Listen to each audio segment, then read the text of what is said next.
দর্শক আমন্ত্রণ জানাচ্ছি সবাইকে চ্যানেল 24 সাপ্তাহিক আয়োজন ইনসাইডে ইকবাল হাসান আছি আপনাদের সাথে। ভিগো ওয়্যার গার্ড প্রয়োজন মতো বাঁকানো যায়, অধিক চাপেও ভাঙে না। ভিগো।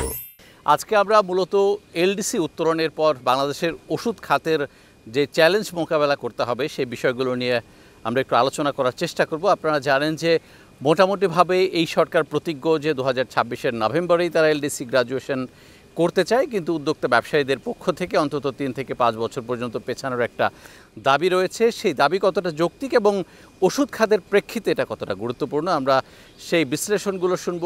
কায়সার কবির, সিইও রেনাটা পিএলসি এবং এই খাতের সংগঠন বিএপিআইয়ের ভাইস প্রেসিডেন্ট আমাদের আজকের অতিথি। আপনাকে স্বাগত জানাচ্ছি, অনেক ধন্যবাদ জানাচ্ছি সময় দেওয়ার জন্য। আমরা দীর্ঘদিন ধরেই শুনে আসছি যে বাংলাদেশের ওষুধ খাত স্বয়ংসম্পূর্ণ, কিন্তু যদি এলডিসি গ্র্যাজুয়েশন হয় একটা চ্যালেঞ্জে পড়বে। আপনার পর্যবেক্ষণটা জানতে চাই। শুধু ওষুধ শিল্প না, পুরা বাংলাদেশই একটা খুব ডিফিকাল্ট চ্যালেঞ্জের মধ্যে পড়বে। অ্যান্ড এটা বাংলাদেশের জন্য ভয়ানক একটা চিত্র হবে। যারা বলেন যে আমাদের গ্র্যাজুয়েট করা উচিত, ওদেরকে জিজ্ঞেস করবেন যে আমাকে একটা রিজন দেন কেন গ্র্যাজুয়েট করব। আপনি দেখবেন ওরা একটা পয়েন্টই বলে, আমার মান সম্মান চলে যায় গ্র্যাজুয়েট না করলে। সো আমার অ্যাপ্রোচটা একটু অন্যদিকে, যে যখন কারখানা বন্ধ হয়ে যাবে, যখন মানুষের চাকরি চলে যাবে, তারপর যখন মানুষ ওষুধ অনেক গুণ দামে কিনতে হবে এবং চিকিৎসার অভাবে মারা যাবে, তখন আপনাদের মান সম্মানে লাগে না?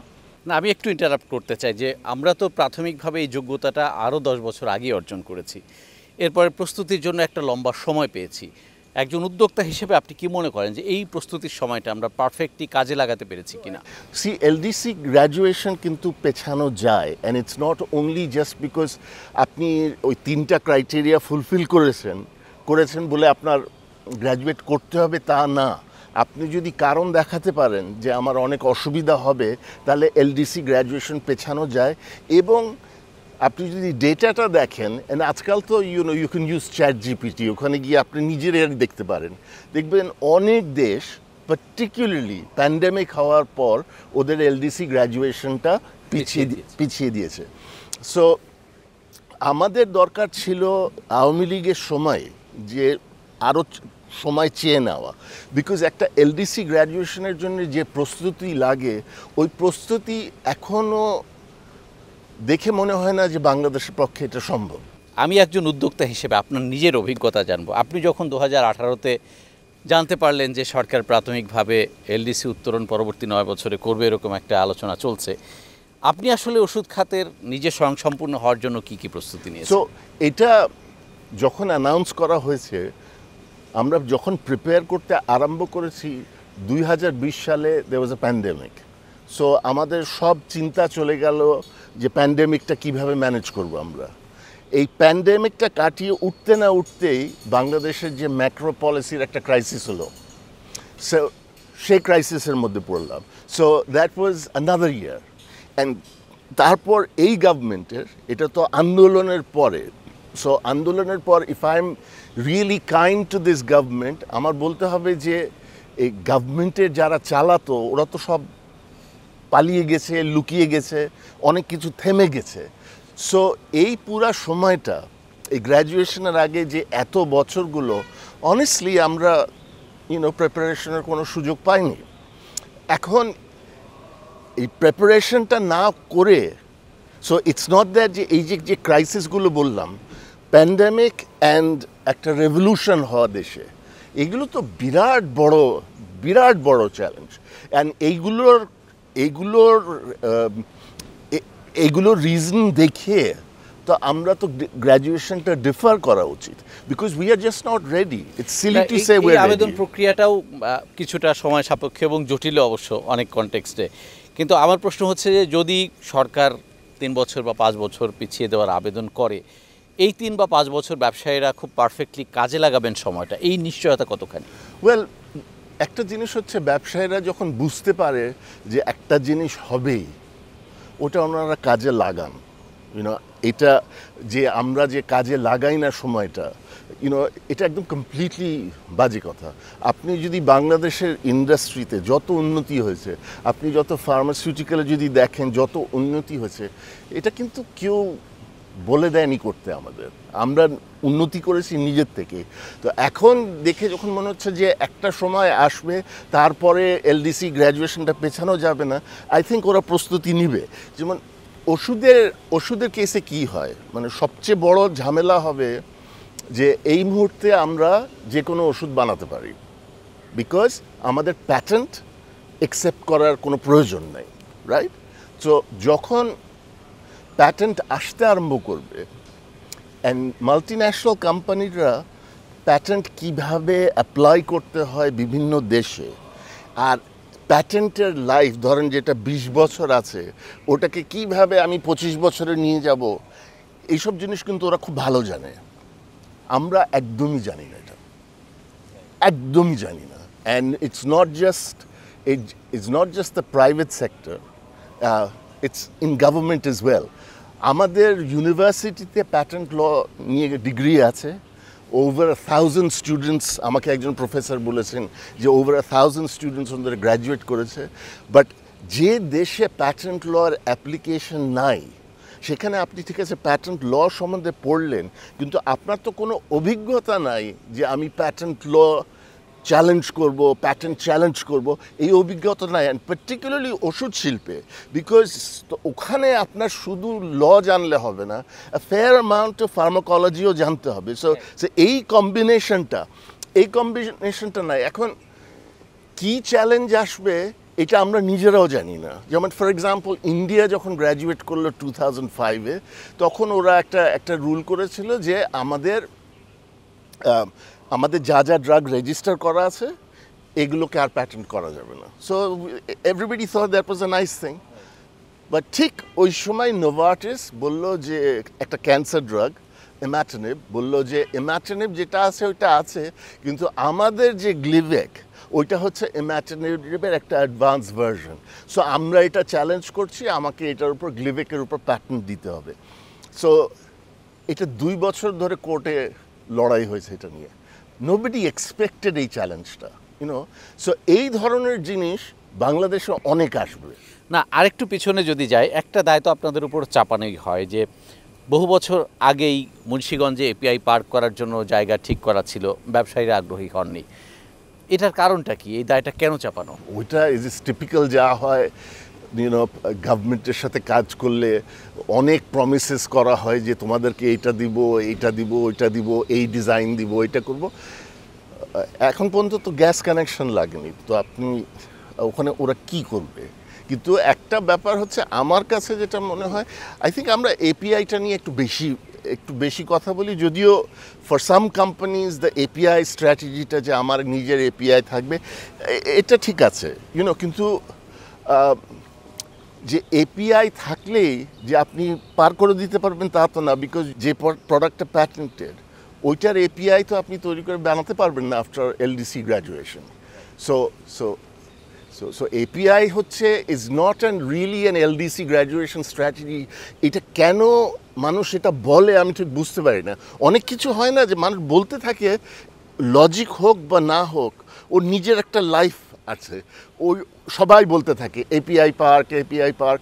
এখন যারা এপিআই নিয়ে সিরিয়াস, তারা তো সবাই এপিআই পার্কের জন্য বসে নাই, ওরা তো নিজেরা বানিয়েছে বিশাল ফ্যাক্টরি, 1000 কোটি টাকা ইনভেস্টমেন্ট করেছে just one company, because they are serious, they think API is important for them. এখন আমাদের জন্য we don't think API is that important, so আমাদের স্ট্র্যাটেজি ইজ ডিফারেন্ট। গড়পড়তা দায়টা চাপানোটা আসলে ঠিক হবে না এই ক্ষেত্রে। আমরা যদি ভোক্তাদের এন্ডে একটু কথাবার্তা বলতে চাই, যে চ্যালেঞ্জের কথাগুলো বললেন সেটাও তো একটা, যে ওষুধের দাম বেড়ে যাবে, প্রাপ্তিটা এত সহজ হবে না, এবং রফতানিতেও আমরা কিছু চ্যালেঞ্জের মধ্যে পড়ব, সেইগুলো কি? যেমন আফ্রিকার বেশ কিছু দেশে দেখা গেছে আন্ডার $20 ইয়ারে এইডসের চিকিৎসা হয়, ওটা প্যাটেন্ট হওয়ার পর $1000 চলে গেল। কলম্বিয়াতে দে ডিড অ্যান এলডিসি, ওদের গ্র্যাজুয়েশনের পর ওরা ইউএসের সাথে একটা চুক্তি করলো যে free trade agreement. is one of the big reasons why LDC গ্র্যাজুয়েশনের জন্য আমরা প্রস্তুত না, বিকজ ফ্রি ট্রেড এগ্রিমেন্টের মধ্যে প্যাটেন্টের অনেক ক্লজ থাকে। হিসাব করে দেখা গেল যে কলম্বিয়াতে এখন থেকে নিয়ে 2030 পর্যন্ত ওদের ওষুধ শিল্পে এক্সট্রা খরচ হবে $1.5 বিলিয়ন, অ্যান্ড ওটা যদি না খরচ করতে চায় তাহলে ওদের ওষুধের কনসামশনটা 40% কমিয়ে দিতে হবে। So just imagine what will happen ওষুধ শিল্পের জন্য। আমরা যখন ঢুকি ইউরোপে, ইউনো এই জিরো ডিউটিটা আমাদের খুব উপকার হয়, ওটা চলে যাবে। আপনি তারপর যদি হিসাব করেন, আই থিঙ্ক ক্যানাডাতে এই ডিউটিটা বোধ হয় 18% পর্যন্ত যেতে পারে, জাপানে এটা প্রবাবলি 7%। সো এইভাবে যদি আপনি হিসাব করতে থাকেন, একটা ভালো রকমের ডিউটি পড়বে আমাদের প্রোডাক্টসের উপর। সো আপনার যে এক্সপোর্ট ডিভার্সিফিকেশন স্ট্র্যাটেজি, যে সবাই এটা বলতে থাকেন বাংলাদেশ তো গার্মেন্ট ছাড়া আর কিছু নাই, তো আপনার তো এক্সপোর্ট ডিভার্সিফিকেশন স্ট্র্যাটেজি ফেল করবে। আপনি কেন এলডিসি গ্র্যাজুয়েশনের কথা বলছেন? যে একটা you can't have it both ways. একদিকে আপনি বলতে পারেন না আমাদের ডিভার্সিফাই করতে হবে এক্সপোর্টস, আর অন্যদিকে না আমার মান সম্মানে লাগছে আমার এলডিসি থেকে গ্র্যাজুয়েশন করতেই হবে। আফটার অল আমি তো নেপাল অ্যান্ড লাওসের লেভেলে থাকতে চাই না। আপনি কয়েকটা দেশের উদাহরণ দিলেন যে তাদের ওই প্যাটেন্টের মধ্যে পড়লে কোন চ্যালেঞ্জগুলো মোকাবেলা শুরু হয়েছে বা হবে। বাংলাদেশের ক্ষেত্রে সেটা কীরকম? এখন ইন্ডিয়ার সাথে যদি তুলনা করেন, ইন্ডিয়ার ড্রাগস আর রাফলি 1.7 টাইমস আমাদের চেয়ে বেশি দাম, কিন্তু কিছু কিছু ক্যান্সার ড্রাগ আপনি যদি ইম্পোর্টটা করেন, ইটস লাইক দ্যাট, ইউনো, যদি এটা এখানে $20 পাবেন, বিদেশ থেকে আনতে গেলে ওটা $1500 হয়ে যাবে। It's quite absurd. এখানে যখন মানুষ ওষুধ অ্যাফোর্ড করতে পারবে না, হেলথ সেক্টরে there is going to be a huge crisis, because কি হয়, আমরা অসুস্থ হলে কি হয়, আমাদের নিজের পকেট থেকে তো দিতে হয় না, পয়সা দিতে হয়। এখন ব্যাপার হচ্ছে বাংলাদেশে ওষুধের দাম কম বলে আপনি পার পেয়ে যাচ্ছেন, তো কিন্তু তখন আপনাকে হসপিটালের স্টে, ডায়াগনস্টিক, এগুলো আপনাকে কিন্তু একদম বসিয়ে দিতে পারে। আমাদেরকে এতদিন ধরে বলা হয়েছে ট্রেন চলে গেছে, এলডিসি গ্র্যাজুয়েশন থেকে ফেরানো যাবে। This is what they said, যে আমাদের যত যারা আছেন, বুদ্ধিজীবী যারা আছেন, আমাদের কিন্তু কয়েক মাস আগে ওনারা এটা বলছেন যে কিচ্ছু করা যাবে না। এখন যখন তথ্য বেরিয়ে এসছে, ওনারা এখন সুর পাল্টেছেন যে এখন একটা কেস ডেভেলপ করতে হবে। ফেয়ার এনাফ, কেস ডেভেলপ করা যায়, আপনি ইউএনের সিডিপিতে যেতে পারেন, তারপর ইকোনমিক অ্যান্ড সোশ্যাল কমিটিতে যেতে পারেন, দরকার হলে একদম ডিরেক্টলি আপনি ইউএন জেনারেল অ্যাসেম্বলিতে যেতে পারেন। অ্যাঙ্গোলার গ্র্যাজুয়েট করার কথা ছিল 12ই ফেব্রুয়ারি 2021 সালে, ওরা এলডিসি গ্র্যাজুয়েশনটা থামিয়ে দিল 11ই ফেব্রুয়ারি 2021 সালে। সো যারা এটা বলেন যে আরে বাপরে বাপ এটা ভীষণ কঠিন জিনিস, এটা হচ্ছে ওনারা কঠিন করে দিচ্ছেন আমাদের জন্য, আমাদের দেশের জন্য। হোয়াট উই নিড, যে একভাবে বলে, সব ব্যবসায়ীরা তো বলছে যারা ধাক্কাটা খাবে, মানে people who have skin in the game, যেটা বলে যারা ধাক্কাটা খাবে। আপনি দেশের একটা ব্যবসায়ী আমাকে বলেন যে ও বলছে যে এলডিসি গ্র্যাজুয়েশনের ফেভারে, মানে এটা তো কোনো উপকার নেই। ওনাদের ধারণা হচ্ছে ও আমরা যেহেতু এলডিসি না বিরাট ইনভেস্টমেন্ট আসবে। That's not how it happens. They look at things, যে আপনার পোর্ট কত ভালো, ইউনো, আপনার ইনফ্রাস্ট্রাকচার কত ভালো, just because you don't have the LDC tag বিদেশে সব লোক চলে আসবে না। ওনারা কীভাবে এই জ্ঞানগুলো দেন আমি ঠিক বুঝতে পারি। একটা প্রশ্ন আছে আপনার কাছে, যদি 3 হোক 5 হোক একটা সময় পেছানো যায়, ওষুধ শিল্প আসলে কি প্রস্তুতি নেবে এই সময়ের মধ্যে? ফার্স্ট জিনিস সেটা প্রস্তুতি, অ্যান্ড যেমন এটা অলরেডি ওষুধ শিল্প সমিতি কিন্তু কাজ করতে আরম্ভ করেছে। So it is intellectual property, so patents, trademark, copyright, এইগুলোর ব্যাপারে আমাদের দক্ষতাটা বাড়াতে হবে। So we are looking at, আচ্ছা যদি কোনোভাবে এই গ্র্যাজুয়েশনটা পেছানো যায়, আমাদের in the next 4 or 5 years we have to be good at this, যখন একটা প্যাটেন্ট দিতে আসবে, so that we can challenge. So এটা ইভেন অ্যাজ আ কোম্পানি, মানে we have people intellectual property নিয়ে কাজ করছে, যেটা আমরা শিখছি। সো আমার কাছে মনে হচ্ছে ওষুধের কেসে সবচেয়ে বড় সবচেয়ে বড় যে যে যে প্রিপারেশনটা নিতে হবে, it's learning about intellectual property. So you have অনেকগুলো লয়ার ঘুরে বেড়াচ্ছে এখানে, এটা দরকার আছে, এটা দরকার আছে। এতদিন পারিনি করতে, এখন শিখছি আমরা। So we need a few years. And আরেকটা জিনিস হচ্ছে, আপনাকে যেমন হচ্ছে এপিআইটা হাত পাকা করতে তো কোনো ক্ষতি নাই, this is a new skill. তো এখন এপিআই, আমাকে যেটা বলা হয় যে এপিআইয়ের সবচেয়ে বড় উপকরণ হচ্ছে এনার্জি। আপনি তো এনার্জি দিতে পারছেন না, তো আপনি তো গ্যাস দিতে পারছেন না।